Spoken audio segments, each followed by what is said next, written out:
히브리서 5장입니다. 히브리서 5장 1절에서 4절까지 우리 한 목소리 읽겠습니다. 히브리서 5장 1절에서 4절까지 같이 읽습니다. 시작.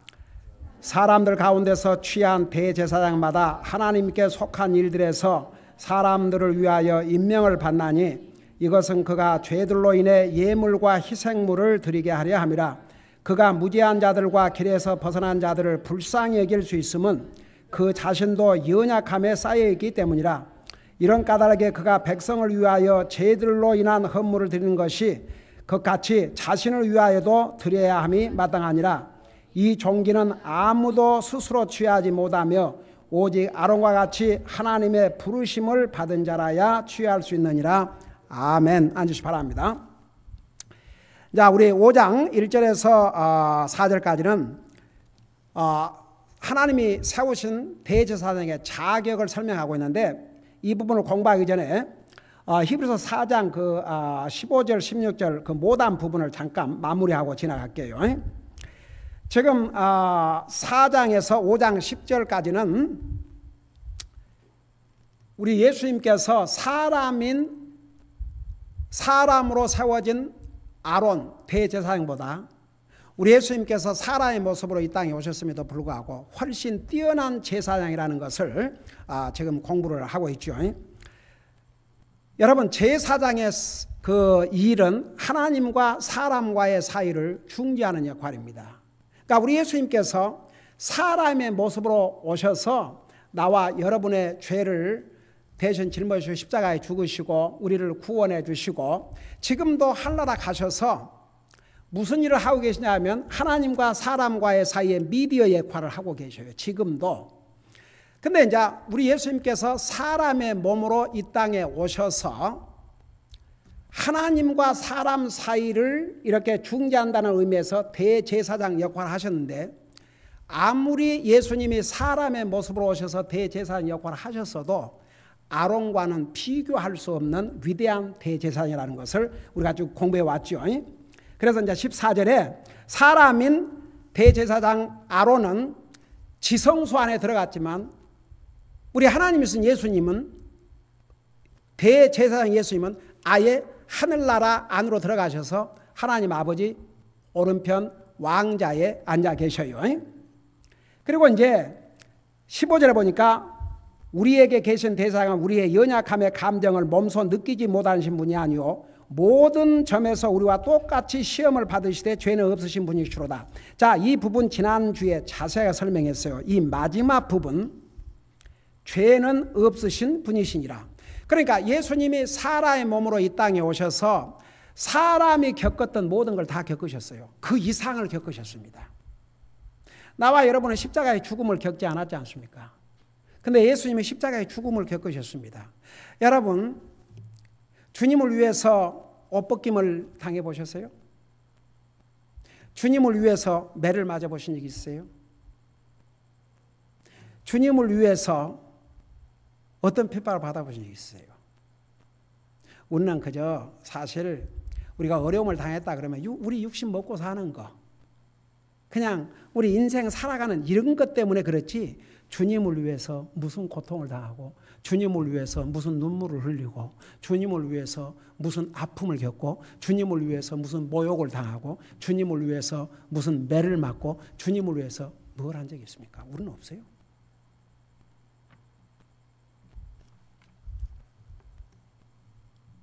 우리 주님은 육체로 오셨지만 100% 사람의 육신을 가지셨기 때문에 잡수셔야 됐고 주무셔야 됐고, 여러분, 예수님께서 그 채찍으로 맞으셨을 때 안 아프셨을 것 같아요? 머리에다가 과실을 눌러 씌울 때 안 아프셨을 것 같습니까? 예수님이 나와 여러분을 위해서 십자가에 못으로 사람 몸을 홀드할 정도의 못이면 얼마나 큰 못입니까? 뼈를 뚫고 들어갔죠. 얼마나 아프셨겠습니까? 여러분, 그 배신, 이거 참 아픕니다. 배신. 우리 예수님은 세우신 12제자 중에 한 사람으로부터 배신을 그냥 당한 게 아니고 돈 30냥에 팔림을 받았습니다. 막상 예수님이 십자가에 돌아가시니까 그 베드로까지도 3번을 부인했는데 3번째는 예수님을 저주하면서 부인했지 않습니까? 닭소리를 듣고 베드로가 비통하게 울었다. 성경은 He wept bitterly. 그러고 난 다음에 베드로는 이제 물론 완전히 달라졌죠. 주님을 위해서 목숨을 버렸죠. 그러니까 이제 우리가 예수님은 하나님이시고 그런데 뭐 내 이런 것을 할까? 내 아픔을 아실까? 내 고통을 아실까? 그런 뜻입니다. 우리의 아픔, 그건 사실 주님을 위해서 아픔이 아니고 우리 자신 뭐 이제 속상하고 그러면 뭐 이러고 또 몸이 아프면 그러고 뭐 이제 이런 정도지 주님을 위해서는 아니죠. 근데 그런 것까지도 우리 주님은 다 아신다 그 말입니다. 그래서 여기에 그런 뜻이에요. 우리 연약함의 감정을 몸소 느끼지 못하는 분이 아니요 모든 점에서 우리와 똑같이 시험을 받으세요. 그래서 어떤 시험을 받으신 대표적인 시험에 대해서 다시 자세하게 지난번 설명했죠. 근데 죄는 없으신 분이라고 그랬어요. 그것이 사람과 완전히 다른 면입니다. 그것이 아론과 완전히 다릅니다. 아론은 똑같은 죄인입니다. 나와 여러분과 똑같은 죄인입니다. 여러분 지난번에 출애굽기 32장에서인가 배웠죠. 그 백성들이 이 사람 모세는 도대체 산에 가서 내려오질 않고 어떻게 된지를 모르니까 우리를 인도할 신을 만들어라. 그러면 여러분 아론이 어떻게 됐습니까? 그게 무슨 말이냐? 신을 만들다니. 그러고 책망해야 되지 않습니까? 그런데 그 백성들이 아우성을 치니까 기고를 가져오라 했잖아요. 그러고 그걸 가지고 금송아지를 만들지 않습니까? 나중에 모세가 어찌하여 이런 악을 행했냐고 그러니까 뭐라고 그랬어요? 이 백성들의 악함을 아시지 않냐고. 그러면서 그냥 금을 던지니까 송아지가 나왔다고 그랬어요. 그게 사람인 대제사장 아론의 모습입니다. 큰 죄를 지었습니다. 우상을 만드는 이게 하나님 앞에 큰 죄죠. 그래서 원래는 하나님께서 아론을 비롯해서 이스라엘 전 백성을 완전히 멸하시려고 했지 않습니까? 근데 모세가 하나님 앞에 간구하고 용서를 구해서 하나님께 살려주셨죠. 그래서 보세요. 예수님은 사람의 모습으로 이 땅에 오셔서 우리의 대제사장이 되셨지만 아론과는 달리 죄가 없으신 분입니다. 자, 그리고 나서 그 다음 보세요. 16절에 그러므로 우리가 긍휼을 얻고 필요한 때에 도우시는 은혜를 얻기 위해 은혜의 왕자로 담대히 나갈 것이니라. 여러분 보세요. 지금 현재 예수님의 왕자는 은혜의 왕자입니다. 은혜의 왕자와 심판의 왕자는 완전히 다릅니다. 은혜의 왕자는 우리에게 은혜를 베푸시고 우리에게 자비를 베푸시고 우리에게 용서를 베푸시고 우리가 구하는 것을 주시는 그 의미예요. 심판의 왕자는 이제 심판하시는 거이고. 그래서 지금은 우리 예수님께서 나와 여러분의 대제사장으로서 하늘나라 가셔가지고 하나님 우편에 앉으셨는데 지금 그 자리는 은혜의 왕자입니다. 은혜의 왕자. 여러분 잠깐 히브리서 8장을 펴봐요. 히브리서 8장.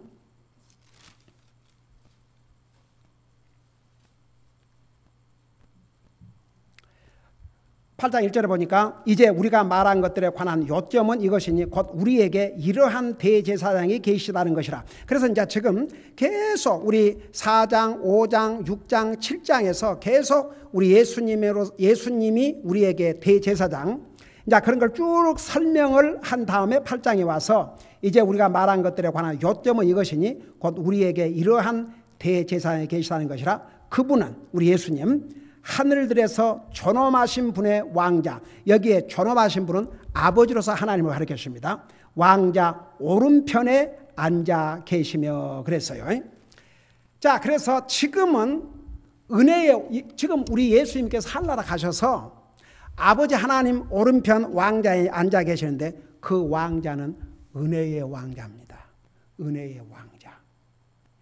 자, 그걸 생각하면서 4장 그 마지막 절 봐요. 그러므로 우리가 궁유를 얻고, 제가 수없이 얘기했죠. 자비, 궁유는 마땅히 벌을 내려야 함에도 불구하고 하나님께서 벌을 내리지 않고 참고 계신 거. 여러분, 우리 하나님의 궁율이 항상 필요합니다. 솔직히 말해서 우리 다 구원받은 하나님의 자녀요. 그러지만 여러분, 우리 얼마나 많은 죄를 짓고 산 줄 아세요? 나 하나 물어보십시다. 여러분, 아직도 우리 믿는 사람이 죄 그러면 도적질하고 강도질하고 그 5계명부터 10계명까지 어기는 것만 죄예요? 죄가 뭐예요? 한마디로 말하면 하나님 말씀에 불순종한 건 다 죄예요? 항상 기뻐하라. 예를 들어서 아주 쉬운 얘기를 합니다. 항상 기뻐하라. 근데 항상 기뻐하지 않으면 이거 죄예요? 죄 아니에요? 근데 왜 믿는 사람이 죄라는 개념은 하나님 말씀 불순종하는 게 죄인데 왜 하나님께서 하시라는 것을 안 하면 그걸 죄로도 여기지 않냐 이겁니다. 그러니까 많은 믿는 사람이라 하면서도요, 그래서 믿음으로 안 살아요. 하지 말라는 것을 하면 그래도 그걸 죄로 여깁니다. 근데 하라는 것을 안 하고도 죄로 여기지 않습니다. 여러분, 그렇게 생각하면 우리 얼마나 날마다 죄를 짓고 삽니까? 여러분, 사람 만날 때마다 전도지 주세요. 여러분, 주머니에 전도지 가지고 다녀요, 안 다녀요? 내가 여기서 손들으란 말 안 할게요. 자매들 그 들고 다니는 핸드백에 전도지 들어있어요, 없어요? 에이멘. 남자애들 주머니에 지갑에 전도지 있죠? 물론 우리가 토요일 날 모여서 하지만 그대로 끝나면 안 되고 매일 삶 속에서 너는 내 증인이더라고 그러거든요. 근데 그거 안 하고도 죄로도 여기잖아요. 쉬지 말고 기도해라. 우리가 만사를 제쳐주고 기도만 하고 있으라는 얘기 아니거든. 항상 하나님과 커넥트를 하라 이겁니다. 항상 하나님을 찾고 그거 안 하고도 죄로도 여기지 않습니다. 범사에 감사하라. 그게 하나님의 뜻인데도 그거 안 하고도 죄로도 여기질 않아요. 이게 심각한 문제입니다. 왜 오늘날 진짜 믿는 사람이라 하면서도 믿음으로 살지 않고 사는 건 자기 멋대로 사냐 그러면 그걸 죄라고 여기질 않기 때문에. 어찌하여 하지 말라는 것을 하는 건 죄고 하라는 것은 안 해도 그건 죄로 여기도 않냐 이겁니다. 이게 바로 심각한 크리스찬리티의 문제입니다. 그래서 많은 사람들이 말은 크리스찬하지만 하나님의 자녀로서 삶을 살지 않습니다. 왜? 그걸 죄로 여기지 않기 때문에.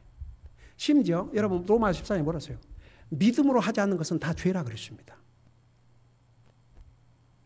우리 그리스도인은 그 죄라는 기준이 무슨 안 믿는 사람들 그 양심, 그 양심에 그 뭐 5계명부터 10계명까지 그것은요 하나님 안 믿는 사람도 그거 하면 다 죄인 줄 압니다. 근데 1계명부터 4계명까지, 이제 4계명은 특별히 유대인들에게 주신, 하나님과 이스라엘 백성들에게 주신 그 약속의 증표니까 이방인들에게는 그걸 요구한 적이 없어요. 그래서 골로새서에 분명히 안식일로 인해서 너희를 비판하지 못하게 하라고. 우리에게는 뭐 토요일만 이게 아니고 일주일이 다 주님의 날이에요, 사실. 뭐 주일날만 교회 와서 하나님 예배 드리면 나머지 날들은 자기 마음대로, 이게 아니거든요, 사실. 그게 성경의 가르침이에요. 그러니까 많은 사람들이 그 죄라는 그 기준, 하나님 안 믿는 사람들은 그 양심의 도덕법이라 그래요. 5계명부터 10계명 가지고. 그건 다 아는데 믿는 사람에게는 그보다 더 큰 죄가 뭐냐 그러면 하나님의 말씀에 불순종하고 사는 거. 근데 그게 하지 말라는 것을 하면 그건 불순종이고 하라는 걸 안 하면 그건 불순종이라고 생각도 안 하고 죄라고 생각도 안 하고 삽니다. 이거 심각해요, 안 해요? 왜 한 사람은 대답해? 아니, 여러분 심각합니까? 심각하지 않습니까?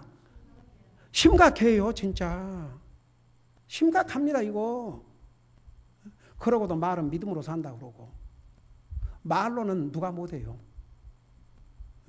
그래서 보세요. 그래서 우리는 날마다 긍휼이 필요합니다, 아버지의 긍휼이. 우리는 날마다 구원받은 하나님의 자녀라 하면서 이런 잘못을 범하고 사는데 하나님의 자비 없이 살겠습니까? 하나님의 자비를 구해야 됩니다. 날마다 하나님.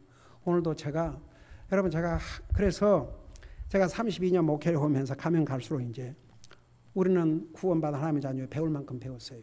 이걸 우리의 삶에서 프랙티스하고 살아야 됩니다.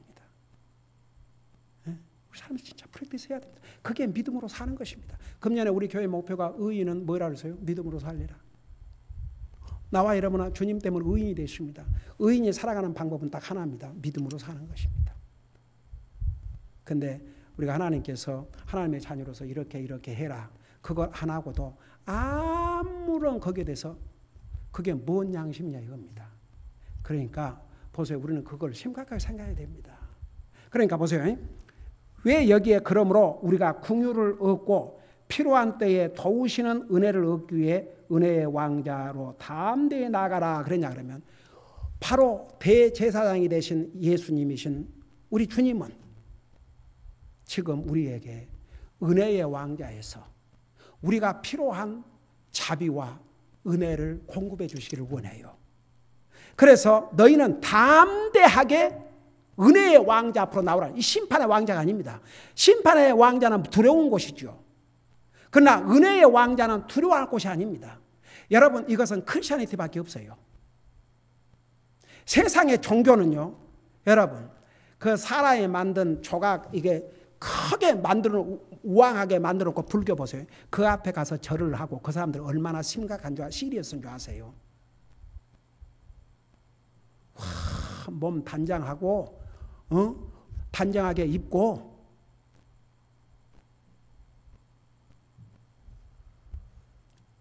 정성을 들인 거예요. 정성을. 그 신도 아닌데 사람의 손으로 만든 동상 앞에 정성을 들인 거예요. 그 절에 가서 그 엎드려 절한 사람이 그 가서 하품하고 있어요. 그 사람은 봐요.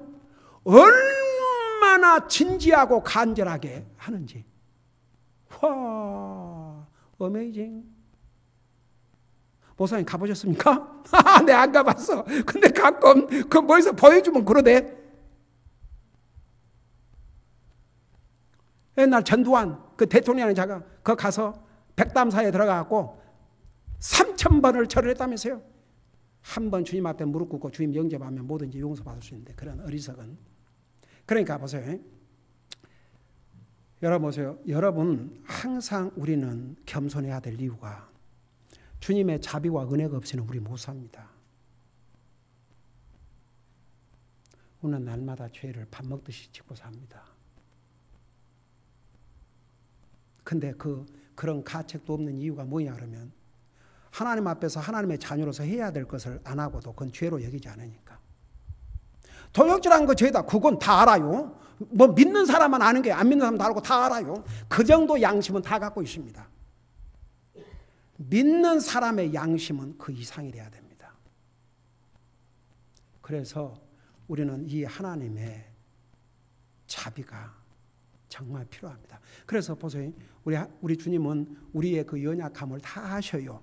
우리가 연약해서 죄를 짓고 이런 거 다 아셔요. 그러니까 우리 주님은 우리에게 기꺼이 은혜와 자비를 베풀어 주시기를 원합니다. 그런데 만일에 주님의 이 자비와 은혜가 매 순간 필요한 우리가 뻔뻔하게 지금은 은혜의 왕자예요. 담대하게 마치 자식이 자기 부모에게 담대하게, 여러분 보세요. 자식은 부모에게 부모로서 자식으로서 권리가 있고 그래요. 부모에게 요구할 것은 요구하고 그 잘못된 게 하나도 아니에요. 또 부모는 부모로 책임을 해야 되고. 근데 이 세상 부모 자식 간은 다 또 여러 가지 문제가 많아요. 근데 하나님 앞에는 보세요. 한번 생각해봐요. 하나님께서 우리가 구원받은 하나님의 자녀들에게 필요한 게, 여러분 우리가 구원도 하나님의 은혜와 자비로 받았지만 이 세상 사는 날 동안에 하나님의 이 긍휼과 하나님의 은혜가 필요하거든요. 그거 필요한가 알아요. 왜? 우리가 죄를 짓고 살기 때문에. 그러니까 다시 한번 여러분 보세요. 절대 우리 믿는 사람은요, 구원받은 하나님의 자녀들은 절대 우리가 뭐 그 세상 사람을 그러니까 오금에서 시키면 그거 안 하고 거짓말하고 도적으로 뭐 이런 거 안 하면은 죄라, 그런 것은 안 믿는 사람도 잘한다니까요. 우리 믿는 사람은 내가 하나님의 자녀로서 믿음으로 사는지, 그리고 하나님의 자녀로서 이렇게 살아가는데 그거 못하면 그게 큰 죄입니다. 믿음으로 하지 않는 모든 죄, 모든 것은 다 죄라 그랬거든요. 그래서 우리가 항상 매일 삶 속에서 하나님, 오늘도 제가 믿음으로 하지 못했습니다. 내가 주님의 자녀로서 의인으로서 삶을 살지 못한 거 많이 있습니다. 그게 죄예요, 믿는 사람. 그래서 항상 주님의 자비가 필요합니다. 주님의 용서가 필요하고 주님의 은혜가 필요하고. 그래서 여기 보세요. 저는 참 이 대목, 내가 그 참 좋아하는 성경 구절 중에 하나가 이 16절이에요. 히브리서 4장 16절. 은혜의 왕자 앞에 벌벌 떨고 가라 그랬어요. 담대하게 가라 그랬어요. 담대하게. 이걸 잘하고 살아야 나중에 심판의 왕자 앞에 우리가 떳떳하게 설 수 있어요. 지금 은혜의 왕자에는 담대하게 가세요. 그리고 여러분 보세요. 진짜 간단한 것 같지만 열심을, 여러분 로마서 12장에 뭐라 했어요? 열심을 다해 주님을 섬기라 했어요. 열심을 다해. 너는 차든지 덥든지 알아. 내가 이와 같이 미지근하여 내가 너를 토해버리리라. 주님을 아주 지겹게 만든, 구토증 나게 만드는 이런 그리스도인들이 얼마나 많은지 아세요? 그런 것은 안 하고도 죄로도 여기지 않기 때문에 문제가 생기는 거예요. 그러니까 똑같아요. 이게 죄라고 생각해봐요. 그 죄가 하나님 앞에 큰 죄거든요. 그래서 우리는 날마다 진짜 주님의 용서가 필요합니다. 자비가 필요합니다. 은혜가 필요합니다. 근데 구원받은 하나님의 자녀들, 우리는 하나님과 우리와의 관계는 진짜 사람인 부모 자녀 관계와는 비교할 수 없는 그런 관계입니다. 그러니까 지금은 두려워하지 말고 담대하게 나가서 주님 앞에 용서를 구하고 노력을 해야 됩니다. 우리도 노력을 해야 돼요. 이 상에 노력 안 해갖고 얻어질 건 하나도 없어요. 다 노력을 해야 됩니다. 근데 영적인 것은 노력을 안 해요, 사람들이. 관심도 없고. 남이 어떻든 간에 우리는 노력을 해야 됩니다. 그리고 항상 은혜의 왕, 지금은 우리 주님이 기꺼이, 나중에 주님이 심판 때에는, 그때는 뭐 용서를 해주는 때가 아닙니다. 그때는 그냥 심판 때예요. 그렇지만 지금은 은혜의 왕자입니다. 그러니까 우리가 얼마든지 주님 앞에 담대히 나가서 용서를 구하고 은혜를 구하고 자비를 구하고. 그래서 이 마지막 절에 그런 얘기예요. 그러므로 우리가 궁유를 얻고 필요한 때에 도우시는 은혜를 얻기 위해 은혜의 왕자로 담대히 나갈 것이니라. 그러니까 보세요. 오늘 여기까지 하십시다. 5장 오늘 시작 못하겠습니다. 그러니까 여러분 결론은 얼마나 고마우신 주님이에요. 그 은혜의 왕자라는 그 의미가, 은혜는 받을 자격이 없는 사람의 피를 공급해 주니까 지금은 주님이 막 공급해 주시는 거예요. 그러니까 우리가 연약해서 우리가 뭐 무성의하고 진짜 그럴 마음이 없고 의도적으로 불순종하려고 그런 게 아니고 우리가 연약해서 못할지라도 못한 거 못한 거 아닙니까? 그래야 안 그래요? 여러분 세상의 법에도 그런 말이 있는 거 아세요? 몰랐다고 해서 무죄가 되는 게 아니라고. Ignorance does not justify your crime or your violation. 그러니까 몰랐다고 해서 그러니까 보세요. 우리가 무성의하면 안 됩니다. 그게 바로 주님께서 너희가 이와 같이 미지근하여 차지도 않고 덥지도 않으니 내가 너를 토해버리라 그러신 거예요. 한번 생각해보면 우리 주님이 하신 말씀, 주님이 그 온유하고 자비하시고 용서가 많으시고 그 사랑의 주님이 얼마나 지겨우면 차든지 덥든지 알아. 너희가 이와 같이 미지근해서 내가 너를 토해버렸다. 근데 오늘날 그 그리스도인이라 하면서 이런 예수님의 말씀에 관심이 없어요. 뭐로는 아는데 사는 것은 여전히 자기 멋대로예요. 제가 오늘 우리 가족하고 밥 먹으면서 그리고 차유면서 그런 대화를 나눴어요. 아빠는 지금까지 목회 생활을 해오고 지금까지 살아오면서 내가 원하고 싶어서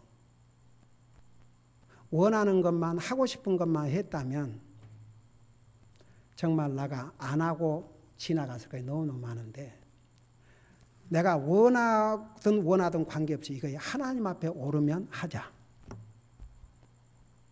그렇게 살아왔다. 그래서 제가 이런 얘기도 했어요. 제가 미국에 와가지고 그때는 아직 한국에 나가고 있고 미국에 아직 모를 때고 열심히 교회를 다녔지만 정말 구원이 뭔지도 모르고 그런 때인데도 그때만 해도 우리 집사람은 이제 30도 안 됐던가? 신혼 아직도 생활인데 우리 집에 항상 누군가가 우리 집에 와서 살아야 했었어요. 한 경우는 한국의 어떤 그 교회 이제 그 부모사님이 미국을 오셔갖고 그것도 뭐 1, 2개월이 아니고 6개월, 1년? 그 한 전도사 또 부부가 와가지고 그 정도. 그리고 어디서 정신병자가 하나서 왔는데 그 친척집에 왔는데 골프채를 휘두르고 다니니까 다 무서워갖고 아무도 데리고 안 가니까 내가 데리고 왔죠. 근데 밤 12시가 딱 되면은요 집안 불을 다 켜요. 그래갖고 냉장고를 열어놓고 음식을 다 끄집으면 다 먹어요. 몇 개월을 데리고 있으면서 나중에 캐나다 그 부모하고 이제 연결이 돼가지고 그 다음에 또 어떤 아주머니가 독일에서 와가지고 몇 년을 그러니까 정말 그런데 왜 지금까지 항상 누가 도움이 필요하다면 항상 도와주고 달려가고 뛰어다니고 법정에 가다면 법정에 가고 어디 가자면 어디 가고 왜 그러고 다니는 줄 아세요? 다 내가 하고 싶어서 한 게 아니고 이게 하나님 앞에 내 도움이 필요한 것을 돕는 게 이게 하나님 앞에 옳은 일이고 내가 도울 수 있으면 도와주는 것이 이게 하나님 앞에 옳은 일이고 그래서 옳기 때문에 했지 내가 항상 하고 싶어서 한 게 아니에요. 그래서 우리 아이들에게 너희들도 항상 너희들이 원하는 것만 하지 말고 옳은 일을 하고 살아라. 항상 옳은 일. 남을 도와줘야 될지만 도와주고 그렇게 해서 옳은 일을 하고 살아라. 여러분 사람들은 그거 아세요? 아무리 믿는 사람이지만 자기 하고 싶으면 하고 안 하고 싶으면 안 해요.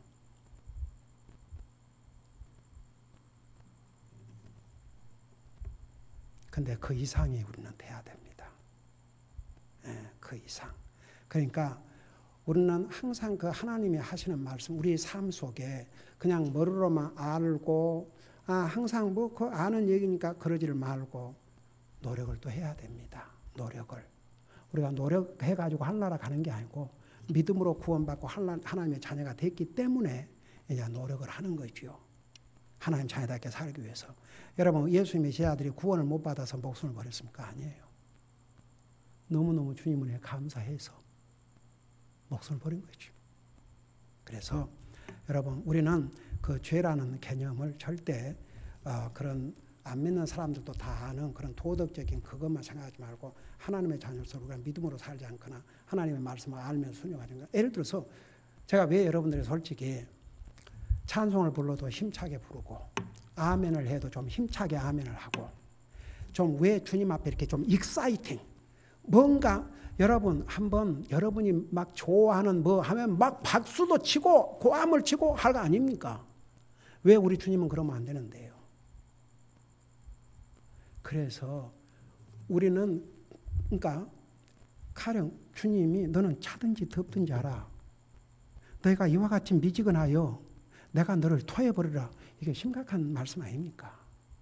왜 우리가 그런 얘기를 여러분은 소중하게 듣겠죠. 에이멘. 근데 많은 사람들이 안 듣는 것 같아요. 대부분. 그냥 자기 감정이나 하고 그러지. 그러니까 우리는 이제 정말 영적으로 성숙함. 우리 그 히브리서를 공부할 때 제목은 예수님을 바라보자지만 그 내용은 결국은 우리가 예수님을 닮아가고 영적으로 성숙하자는 겁니다. 그래서 정말 우리는 항상 하나님의 은혜와 자비를 구하면서 우리가 하나님의 자녀로서의 삶을 살도록 힘쓰고 그렇게 못했을 때는 항상 은혜의 왕자에 담대하게 나와서 주님 제가 이렇게 해야 함에도 못했습니다. 저는 그래서 그 누구보다도 주님의 은혜와 자비가 필요합니다. 그러면서 자꾸 주님을 붙드세요. 그러면 여러분 또 노래하게 되고 그러면 여러분이 또 그렇게 살게 되고 그러면 여러분 마음속에 점점 기쁨이 더 충만해지고 더 주님을 위해서 살고자 하는 그런 마음이 여러분의 마음을 가득 채워갈 것입니다. 기도하십시다. 사랑의 아버지 하나님, 우리 주님은 우리의 대제사장이 되셔서 하나님이시지만 우리의 연약함을 모르신 게 아니고 우리의 감정을 우리가 느낌을 모르는 것이 아니고 다 아시지만 죄는 없으시다고 하셨습니다. 우리 예수님은 하나님이심에도 불구하고 사람의 몸으로 이 땅에 오셔서 우리는 상상도 할 수 없는 그런 고통과 그 고난의 경험을 다 손수 친히 자신의 몸으로 겪으셨습니다. 배신도 당하시고 육체적인 고통, 마음의 고통, 정신의 고통, 우리의 죄를 위해서 하나님과의 관계가 잠깐 끊어진 영적인 고통까지 우리 예수님은 당해야 될 모든 고통을 다 당하셨습니다. 우리는 그 주님이 우리의 대제사장이 되셔서 지금도 하나님 아버지 우편에서 은혜의 왕자에 앉으셔서 우리에게 지금도 필요한 것이 자비요 은혜이기 때문에 담대히 필요한 때 우리에게 도움이 필요한 은혜와 자비를 구하기 위해서 은혜의 왕자에 담대히 나오라고 했습니다. 항상 주님의 왕자에 은혜의 왕자에 담대히 나가서 주님의 자비와 은혜를 구하여 정말 이 험난한 세상 믿음으로 끝까지 승리할 수 있도록 도와주시옵소서. 믿음으로 살게 하여 주시옵소서. 예수님의 이름으로 간절히 기도드리옵나이다. 아멘.